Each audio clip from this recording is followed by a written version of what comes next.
Hello guys, আজকে আমরা চলে আসলাম একটা নতুন ভিডিও নিয়ে। আজকে সম্পূর্ণ ভিডিওটি হবে বোলাগঞ্জ সাদা পাথর নিয়ে। আসলে যারা বোলাগঞ্জ সাদা পাথর আসছেন তারাই জানেন পাহাড় ছোঁয়া এই ঠান্ডা পানি কতটা মনোমুগ্ধকর। যারা আসবেন সকলের মন আসলে জুড়িয়ে যাবে। এটা হচ্ছে হিমালয় ছোঁয়া একদম ঠান্ডা পানি, উপরে রোদ নিচে পানি। যারা আসবেন তারা এটার মজাটা পাবেন।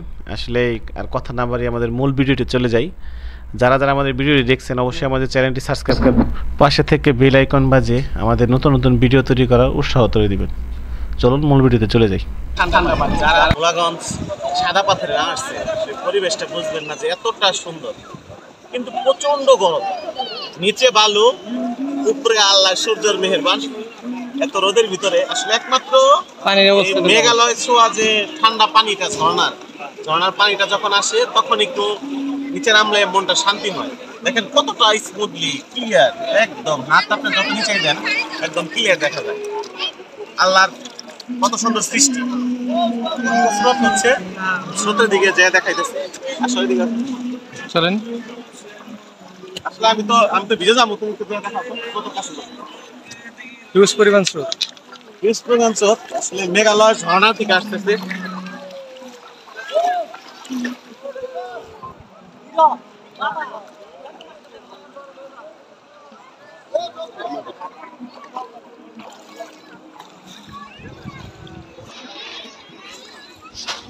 আসলে আমাদের দুর্ভাগ্য একটা জিনিস, আমাদের বাংলাদেশের সীমান্তে সমতল ভূমি।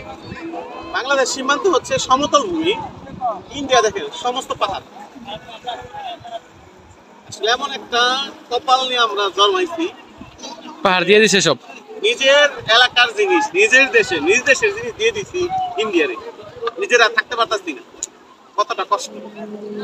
ওদের কত সুন্দর মেঘালয় দেখেন, মেঘ ছুঁয়ে পড়তেছে, মেঘ বাড়ি খেয়ে, পাহাড়ে বাড়ি খেয়ে মেঘ যেন পড়তেছে।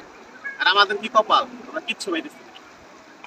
কতটা কষ্টদায়ক, নিজ দেশে নিজেরা পাইতেছি। আসলে আমরা একটু নিচে যাই, আমরা খাই, দেখি এসো।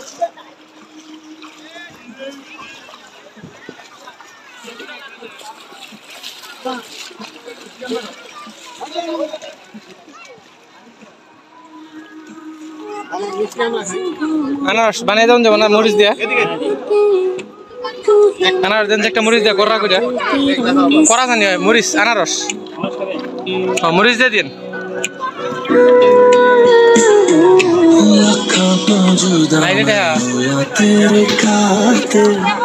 দেখা পাইবেন না, পাহাড়ি না কিন্তু বরিশাল বলে।